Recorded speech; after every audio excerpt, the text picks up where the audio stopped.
আমি তো বললাম থ্যাংক ইউ।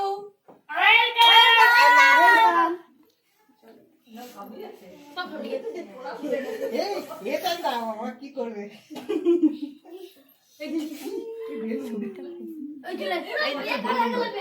আচ্ছা ওই একটা বেলুন কম ফাটাবে একটা দিয়ে বেলুন এই বেলুনটা দিয়ে তুমি কোনটা নিবে বলো ফুলাতে না ছেলে ফুলা এখন যাবো তো? আচ্ছা আমি ওই তো মামন যাচ্ছে। ওই কোনটা দিয়েই মামন তুল হবে মনে হয়। ওই তোরা সব ছানাগুলো এদিকে চলে আয়।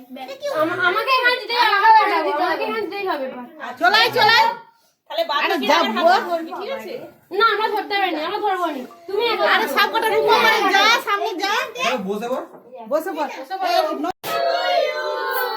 Happy birthday to you happy birthday to you happy birthday to you না নিতে হবে না এখন পরে নিবি বাবা